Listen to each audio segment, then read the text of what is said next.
자, 로마서는 바울 사도가 로마 교회에 보내는 편지라 그랬죠. 그래서 그들에게 구원의 도리를 바로 세워주고 싶어서 1장부터 이제 3장 20절까지는 구원이 왜 필요하냐? 구원이 왜 필요하냐? 바로 사람들은 죄를 지었기 때문이다. 그 죄 지으면 어떻게 돼요? 죽는다. 어디로 가요? 지옥 간다라는 얘기를 하는 거죠.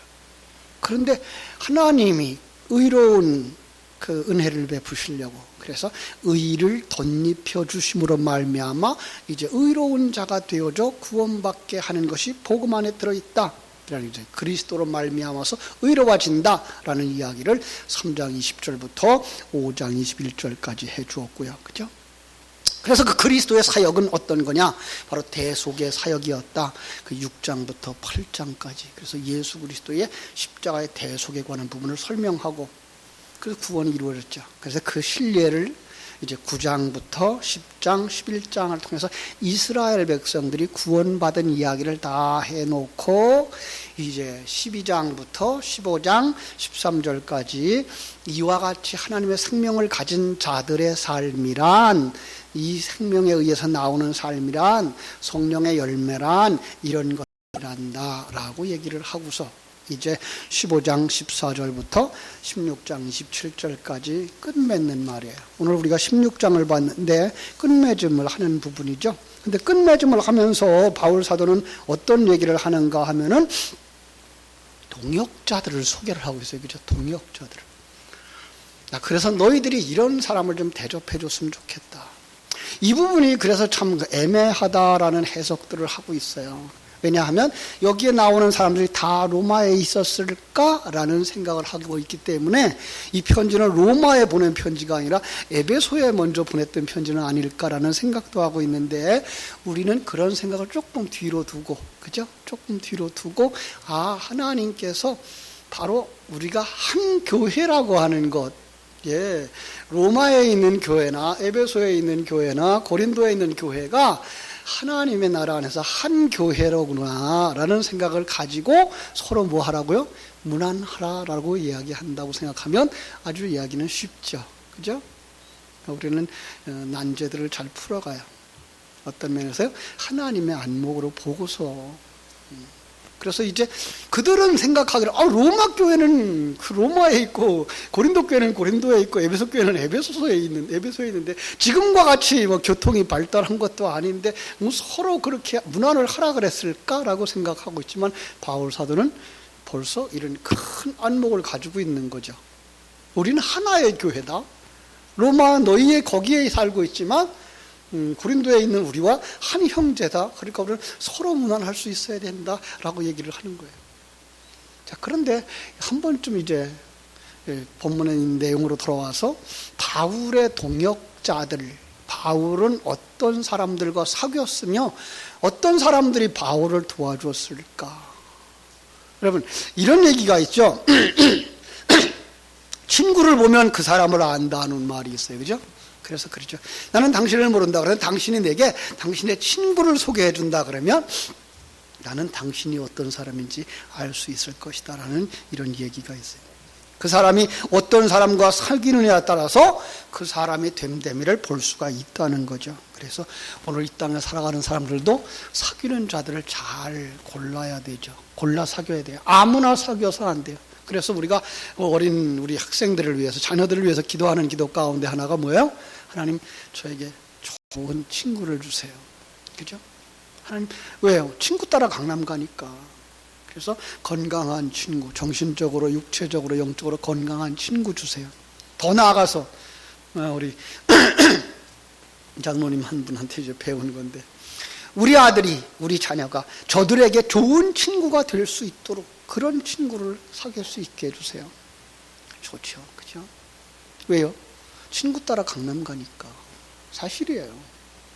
그래서 친구들이, 예수 믿는 친구들끼리 모이면 그 결속되어진 그들이 정말 신앙이 잘 크죠. 그런데 그냥 집을 떠나서 집 밖에 나가서 애들끼리 돌아다니는 애들끼리 만나서 돌아다니면 자꾸만 밖으로 나가잖아요. 그러면 친구를 잘 사귀어야 되죠. 두 번째 제가 기도하는 게 좋은 선생님 만나게 해주세요. 학문의 길이 열려질 수 있어요. 선생님 한 사람 잘 만나면 인생의 길이 열려질 수 있어요. 제가 늘 예로 드는 사람이 이제 유태영 박사 같은 경우죠.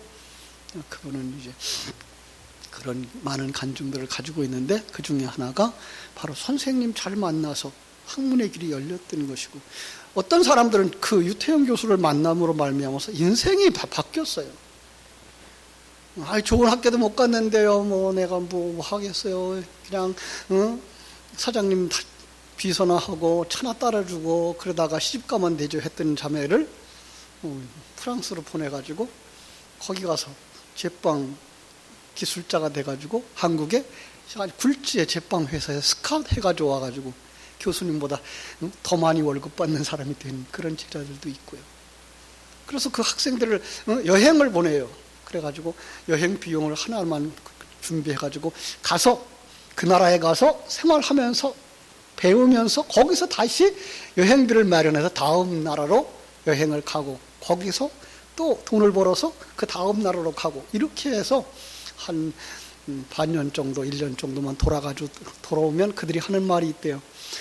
선생님, 돈이 굴러다니는 게 보여요. 그런데요. 그건 정말 선생님 하나 만났기 때문에 그들의 인생이 바뀌어지는 거예요. 더 중요한 것, 하나님 참 목자 만나게 해주세요. 그렇죠? 정말로 이 한평생 살아가면서 말씀 바르게 배워서 일평생 신앙생활하고도 후회함이 없는 사람. 여러분, 한평생을 그 목사님 따라서 신앙생활 잘했는데 목사님 돌아가시면서 내가 잘못 가르친 것 같아. 그러면 어떡하겠어요? 그죠? 잘못 온 것 같아. 그러면 그때 가서 후회해도 소용없잖아요. 그래서 참 목자 만나는 정말 그런 복을 누려야 되죠. 거기다 하나 더 붙인다면 좋은 믿음의 배필들을 만나서 건강한 가정을 이루고 살아갈 수 있도록 해주세요. 서로 부닥치면서도 자기가 만들어지는 그런 부부. 부닥쳤다고 깨지고 갈라지는 게 아니라 부닥치면서도 내가 다듬어지고 저 사람이 다듬어지는 거구나. 그걸 알고서 그 가정을 하나님이 짝지어주신 가정으로 알고 살아갈 수 있는 이런 아름다운 가정을 위해서 기도하는데, 여러분들도 그 이 기도를 우리 자녀들을 위해서 또 우리 자라나는 어린 새싹들을 위해서 해 주어야 될 거예요. 그죠? 그래야만 좋은 친구를 만날 수 있어요. 만약에 여러분의 그 자녀가 친구라고 데려왔는데 정말 초라하고 세상 사람들의 구경거리고 비웃음거리고 멸시 천대받는 친구를 데리고 왔다 그러면 어떻게 할까요? 근데 여기에 나와 있는 바울의 동역자는 바울의 그 모습을 보면서도 그의 동역자가 됐다고. 한번 찾아볼까요? 고린도전서 4장 9절.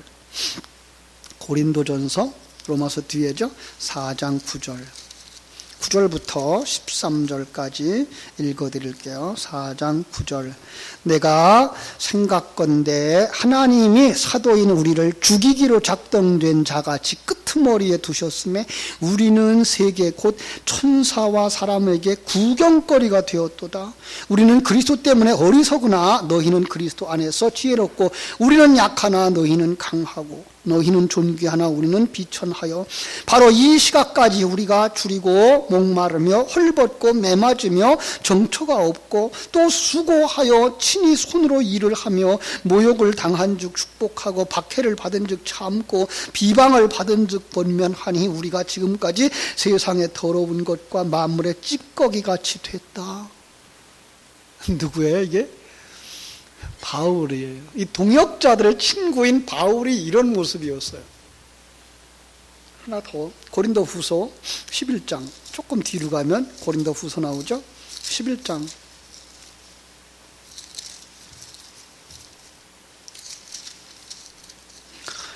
23절에서 28절까지 볼게요. 고린도후서 11장 23절.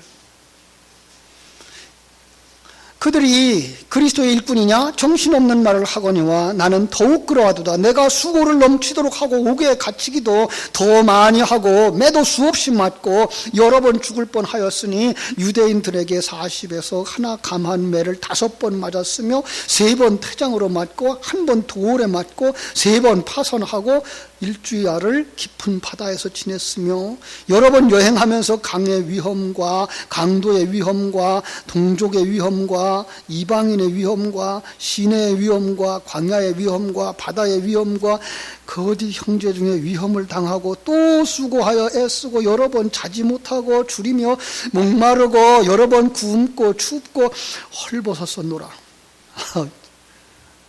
어떻게 살아있는 게 용해요, 그죠? 어떻게 이렇게 당하고 살았을까요? 그죠?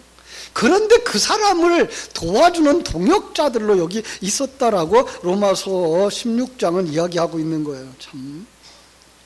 그죠? 한번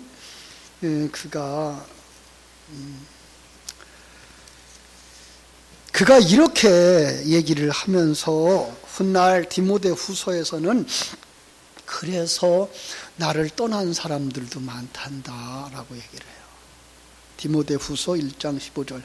아시아에 있는 모든 사람들이 나를 버린 이 일을 네가 알지 않느냐? 디모데 후서 4장 10절. 데마는 이 세상을 사랑하여 나를 버리고 데살로니가로 갔단다. 이런 말씀을 보면 바울을 버리고 떠난 사람이 많았다는 거예요.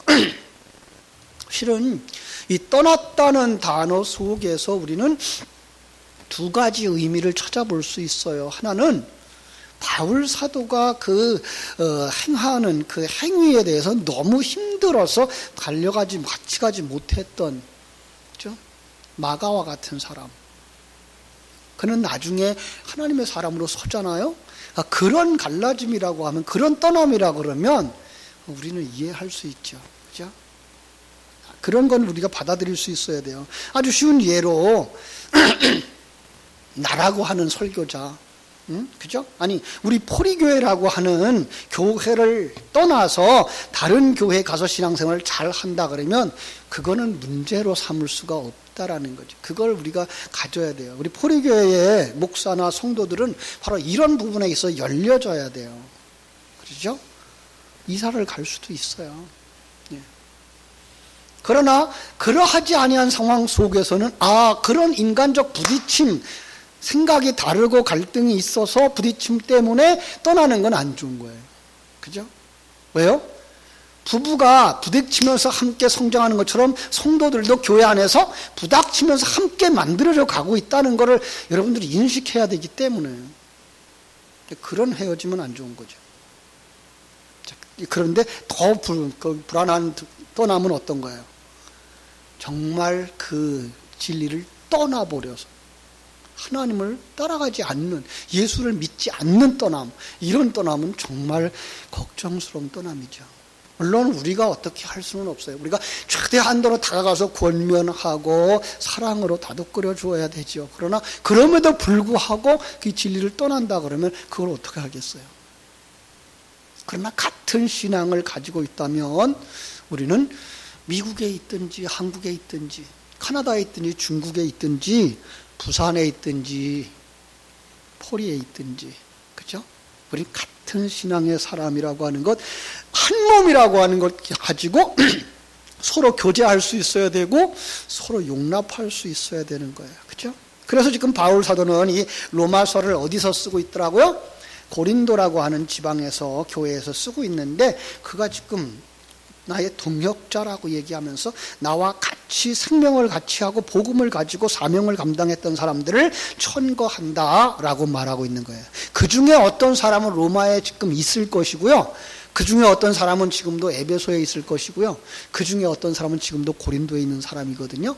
그러나 아까 얘기한 것처럼 우리는 바로 예수 그리스도를 머리로 삼은 한 교회 안에 지체들이다라는 걸 이야기하고 있기 때문에 거기서 자연스럽게 나는 이런 사람들을 너희들에게 천거한다. 바로 이런 사람들이 나의 동역자였다.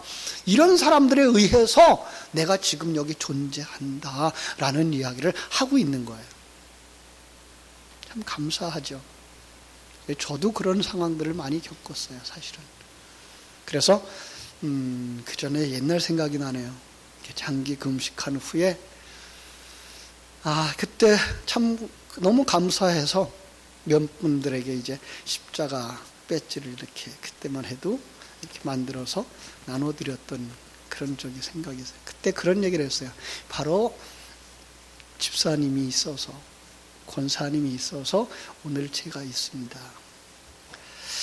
앞으로도 그런 분들이 좀 있었으면 좋겠다 생각이 들어요. 내 생애의 마지막 어떤 면에서는 이 세상을 떠날 때쯤, 우리의 포리교회를 이제 은퇴하게 될 때, 그때쯤 돼서 내가 저는요 우리 포리교회에서 나머지 10여 년 동안의 사역을 우리 권사님들이 계셔서, 이런 장로님이 계셔서, 이런 집사님이 계셔서 제가 흔들리지 아니하고 믿음에 굳게 섰고 진리 가운데 거룩하게 서서 이 복음을 전할 수 있었습니다라고 하는 그런 분들이 많아졌으면 하는 생각으로 오늘 말씀을 대합니다. 자, 16장 1절 2절. 내가 겐그리아 교회의 일꾼으로 있는 우리 자매 베베를 너에게 추천하노니 너희는 주 안에서 성도와 합당한 예절로 그를 영접하고 무엇이든지 그에게 소용되는 바를 도와줄지니 이는 그가 여러 사람과 나의 보호자가 되었음이라. 겐그리아 교회의 일꾼 베베를 천거합니다. 여기 일꾼이라는 말은 집사라는 뜻이기도 해요. 로마 교회 성도들에게 이 여집사를 천거하면서 주 안에서 합당한 예절로 영접하라. 이 베베는요 사회적인 지위도 있었고 재산도 있었다고요. 그리고 바울의 좋은 조력자였어요. 그래서 그가 이렇게 말하죠. 이는 그가 여러 사람과 나의 보호자가 되었다. 참 생각나는 사람이 있습니다. 저도 이제 중국 사역을 한 15년 하고 마치고 왔을 때 지난해 왔던 분이 있었죠. 지난해 추수감사절 날 왔던 중국인 의사 부부, 치과 의사 생각나나요? 그분들이 저에게 그렇게 좋은 일꾼들이었어요. 물론 다른 분이 있어요. 그런데 다른 분들은 여러분들이 얘기해도 잘 모르니까. 그분은 이제 치과 의사로 처음에는 제가 그 이가 틀리가 아니라 보철해는 것이 상해서 그걸 고치러 갔었는데 그가 크리스찬이었어요. 그리고 제가 제 신분이 선교사라는 걸 알고서는 일체 비용을 받지를 않았어요. 너무나 고마워서 그때 저녁 시간마다 시간을 내서 내가 당신에게 성경을 가르쳐 주겠다. 그래가지고 목요일 날 밤마다 그가 문을 닫는 그 시간에 그 주변에 가서 5-6명 모아서 성경 공부를 해가지고 한 3년 동안 같이 공부를 했어요. 한 1년이 넘었을 때에는 그분이 제가 필요할 때에 물질적으로도 도와주셨고요. 그 다음에 이제 그 가정에 있는 아들 은전데 이렇게 우리 한자를 그대로 풀었으면 은택이고요. 남편은 이제 덜롱이라 그러는데 이게 덕룡이에요. 그래서 그분도 이제 치과 의사죠. 치과병원을 3군데 가지고 있고요. 그리고서는 그 기공소까지 가지고 있는 그런 굉장한 재력이 있는 사람들이에요. 참 그런데도 불구하고 친구처럼 집에 가서 같이 음식도 해 먹고 제가 또 사역비가 필요할 때는 도와주기도 했던 그런 분, 그렇죠?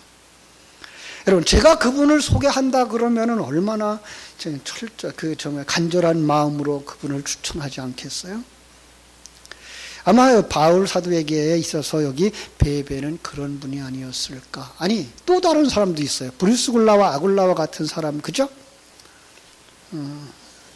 브리스굴라와 아굴라와 같은 사람은 어떤 사람이에요?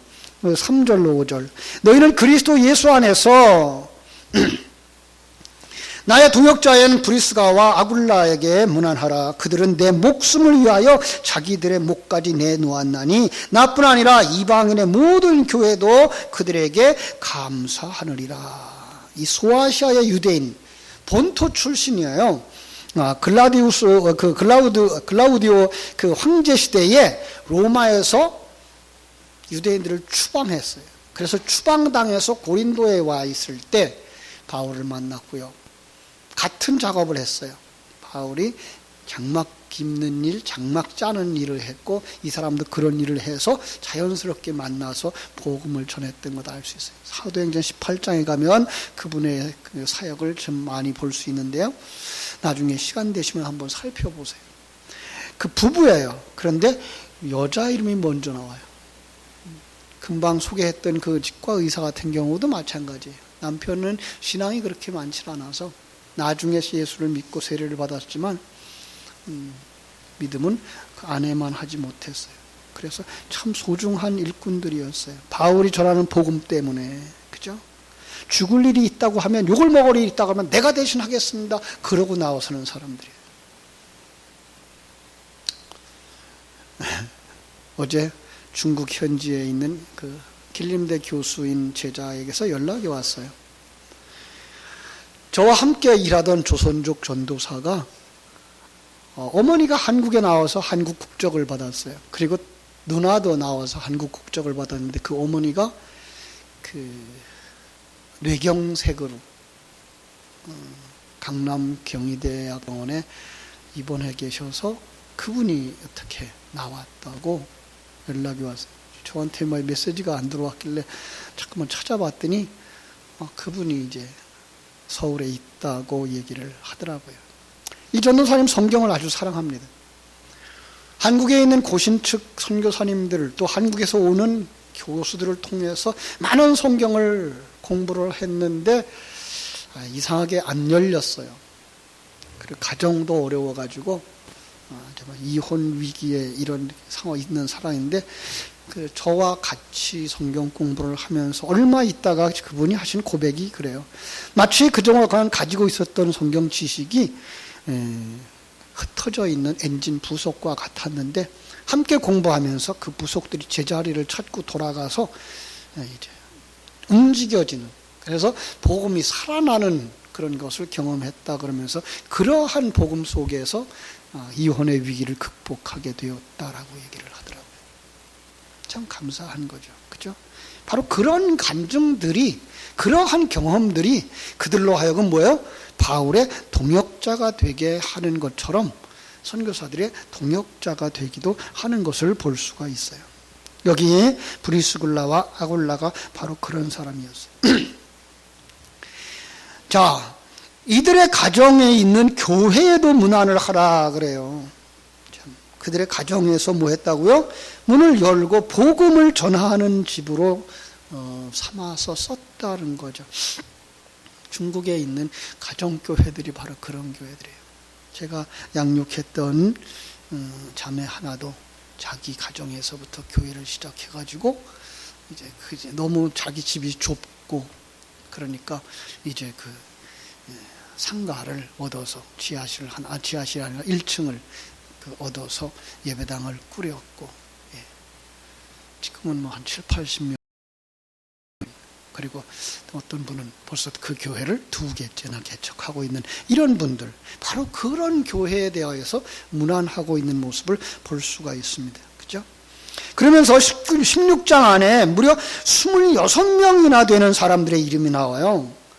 물론 그보다 더 많은 사람들이 도왔겠죠. 그죠? 그래서 그들에게 문안하라고 얘기하면서 성령 안에서 한 줄을 모시고 한 몸 되어진 한 교회이기 때문에 서로 동역하라라고 말씀하는 것을 볼 수가 있습니다. 한번 5절 볼게요.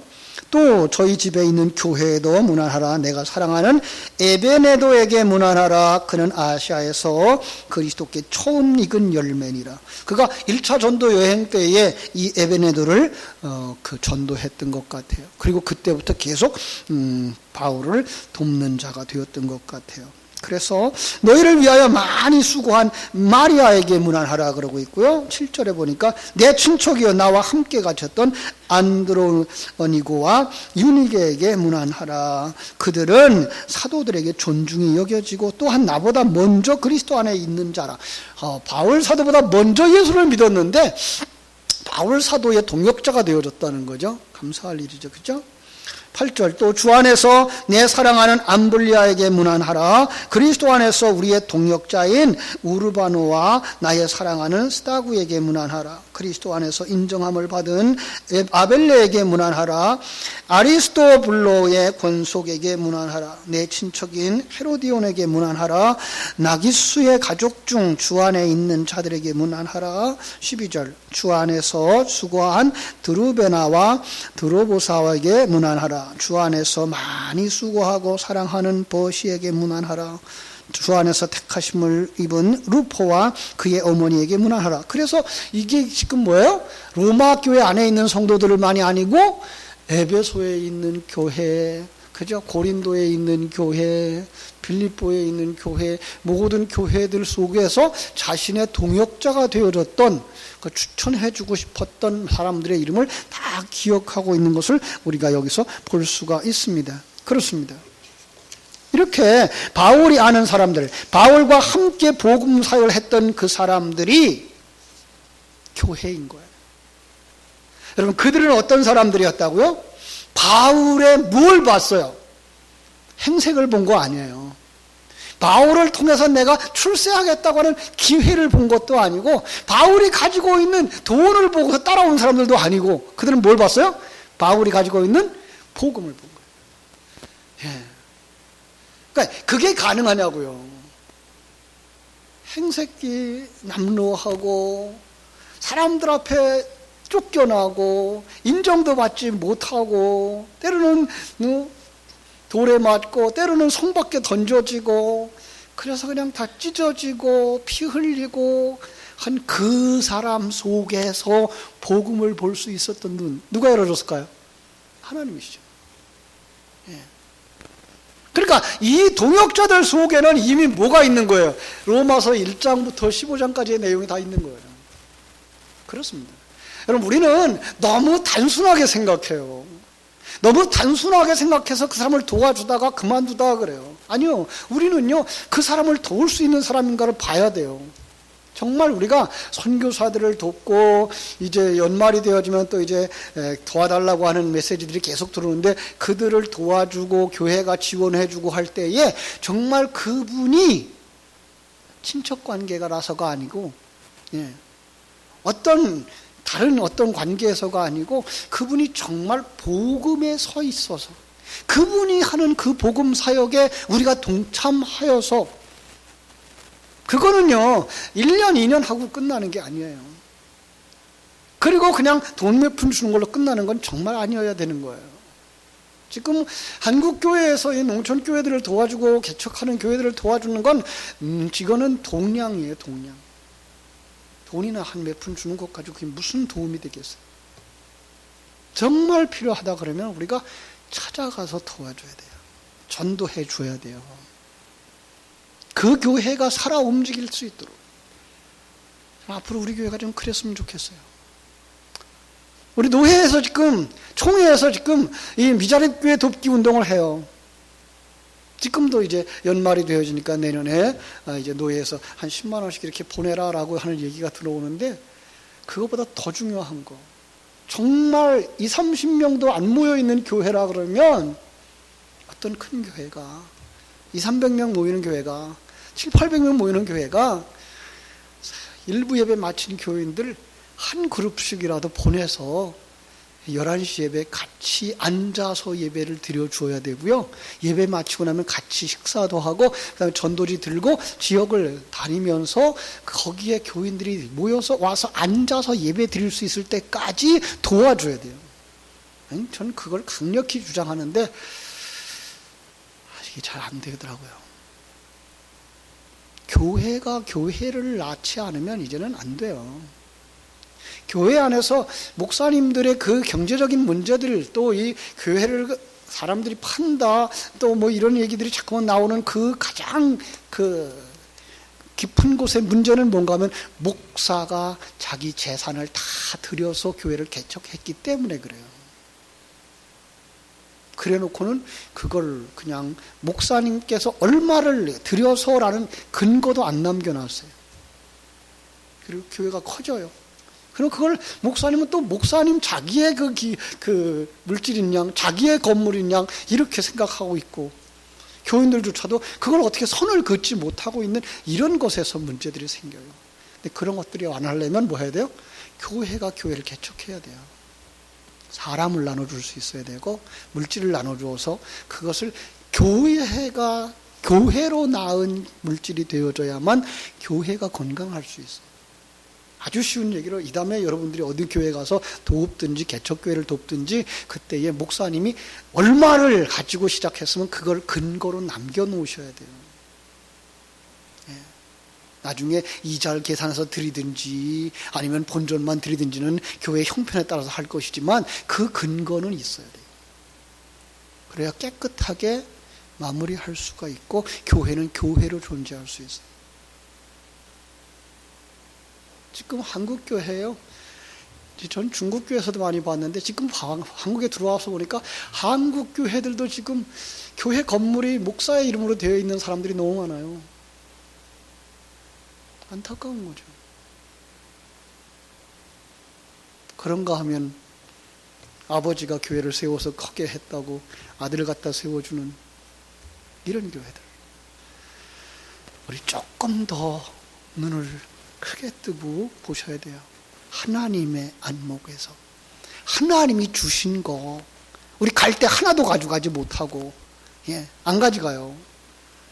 하나님의 것 주고 간다, 남겨놓고 간다. 내게 맡겨준 것 이거 교회를 위해서 드리고 간다. 저는 이제 지금부터 계산하고 있어요. 누구가 우리 포리교회에서 처음 이 일을 하실까?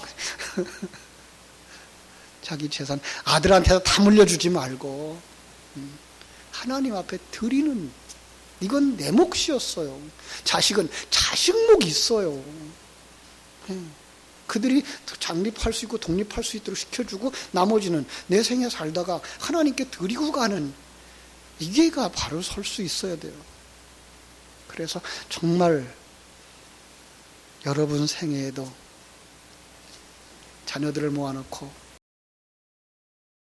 바로 이런 분들과 이런 분들을 통해서 나는 이렇게 교회를 배웠고 신앙을 배웠단다라고 말할 수 있는 사람 중에 제가 들어갔으면 좋겠고 저도 여러분들 한 사람 한 사람을 기억하면서 제가 목회하는 동안, 제가 신앙생활을 온전하게 완성시키는 동안 바로 이런 분들이 제 동역자였어 라고 말할 수 있는 바로 그런 아름다운 관계가 이루어지는 교회, 살아있는 교회, 관계를 가지고 있는 교회, 하나님이 기뻐하는 교회, 모두가 다 서로가 동역자가 되어졌으면 감사하겠습니다. 기도하겠습니다. 하나님 우리 아버지의 크신 은혜와 사랑을 감사하옵고 감사합니다. 바울 사도는 로마 교회에게 복음을 설명하고 그 복음의 아름다운 열매를 설명한 후에 나를 오늘까지 도왔던 동역자들을 내가 이 사람들을 당신들에게 천거한다라고 말하면서 동역자의 관계를 다시 한번 우리에게 설정해 주신 것 감사합니다. 오늘까지 제가 있기 위해서 하나님은 제 곁에 이러한 친구를 주셨고 이러한 선생님을 주셨고 이러한 전도사님을 주셨고 이런 목사님을 주셨고 그래서 제가 오늘 여기에 있습니다라고 고백하는, 우리가 기억하는 우리의 믿음의 아름다운 스승들, 동역자들은 누구인지 다시 한번 점검해 볼 수 있게 해주시고 더 늦기 전에 우리가 그것들을 더 분명하게 하며 또 누구에게인가 내가 그 사람을 세워줬고 그 사람을 올바른 길로 인도했다고 하는 기억 속에 남을 수 있는 하나님의 사람들, 생명을 흘려주고 축복을 흘려줄 수 있는 생명의 통로, 축복의 통로로 존재할 수 있는 복된 성도들 되게 하여 주시옵소서. 그저 신앙생활은 나 하나 잘 되고 나 하나 남보다 잘 살고 나 하나 복받았다고 말하는 그것이 아니라 예수 그리스도 안에서 하나의 교회, 우리는 예수 그리스도 안에서 한 지체들인 것이며 한 교회 안의 식구들인 것을 깨달아 알아서 서로 돕는 자들, 동역자로 온전히 설 수 있도록 우리 하나님 축복해 주시옵소서. 간절히 소원하며 예수님의 이름으로 기도하옵나이다. 아멘. 우리